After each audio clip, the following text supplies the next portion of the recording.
Halo, selamat malam Sobat Mandu. Bertemu lagi dengan cerita sejarah bersama dengan Motor Adiksi ya. Sebelum kita mulai, kalian bisa melihat foto-foto yang ada di Facebook itu adalah merupakan dimana semasa aktiviti dalam waktu sehari. Ya mungkin sehari sih. Sebenarnya ada 5 hari dalam berbeda dalam satu debat ya. Misalnya, jadi kalian yang sudah tahu debat karena kan jadwal Senet kebanyakan di kan sudah padat ya. Itu dimulai dari tanggal, bukan dimulai sih, dari tanggal 12 Desember, berarti hari ini 22 Desember, 7 Januari, 21 Januari, dan terakhir 4 Februari. Jadi kelima tanggal-tanggal tersebut tuh bisa memutuskan bahwa hampir semua sinetron itu terpaksa diliburkan. Ya memang karena persiapan mental sebelum pemilu 2024 tanggal 14 Februari. Oh, jadi ini berkali semua yang mau mental atau debat karena nggak nonton nggak masalah. Asalkan kalian bisa memilih presiden mana yang paling tepat, paling kalian tuju untuk vote. Jadi kalian bisa siapin mentalnya ya guys. Jadi kemungkinan besar sebagai masa sinetron itu akan diliburkan dalam kurang lebih 5 hari, bukan 5 hari sih, bukan 5 turut-turut, tapi 5 hari dalam waktu kurang lebih 2 bulan. So, jadi topik kali ini kita akan membahas tentang cara membersihkan veteriner dan pembalut yang terkena kotoran feses. Kita tahu awal dalam menstruasi kita seringkali mengalami sakit bagian perut. Bukan hanya sekedar bagian rahimnya saja yang sakit, tapi juga saluran pencernaan pun juga terganggu sehingga mengakibatkan wanita tersebut tidak berniat untuk tidak nafsu makan.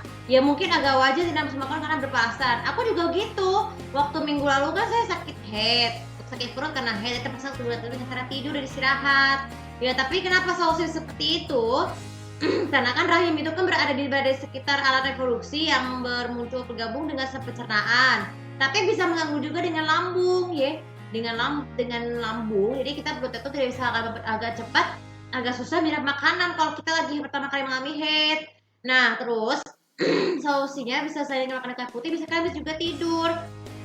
Kalian bisa tidur yang lebih lama seperti saya yang tadi lakukan waktu itu tuh mencegah terjadi sakit perut. Biasanya kalau orang sakit perut biasanya kan tidak mau makan benda kegiatan, biasanya mau makan, bekerja.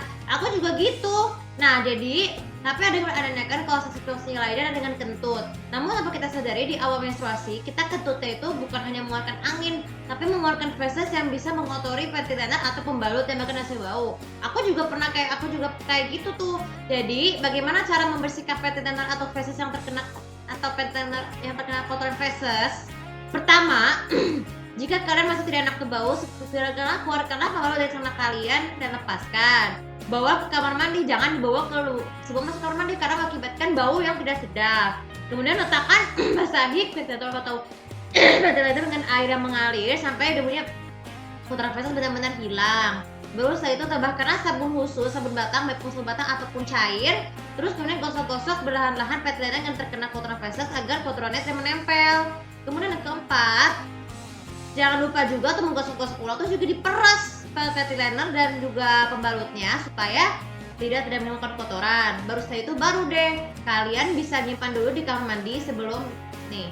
Jadi atau yang kelima, bersihkanlah kamar mandi dengan sabun dengan menggunakan sapu pel untuk membersihkan kamar mandi agar tidak mudah terkena licin akibat dirinya sisa sabun yang bersisakan di lantai. Dan yang terakhir yang paling penting sekali, kalian sediakan plastik kecil, ya kantong plastik untuk membuang ventilator atau softtek terkena atau pembalut yang sudah dibersihkan. Jadi caranya dengan mengikat kantong plastiknya, baru setelah itu kalian dibuang deh. Kalian harus wajib membuangnya ke tempat sampah luar, jangan tempat sampah dalam, karena kalau tempat sampah dalam itu mengakibatkan bau yang tidak enak. Apalagi bisa mengakibatkan ruangan makan, ruangan tamu dan ruang sebagainya itu menjadi bau. Sebaiknya membuang tempat sampah di luar, tempat sampah di luar itu supaya nantinya baunya tidak menyengat ke dalam ruangan ya.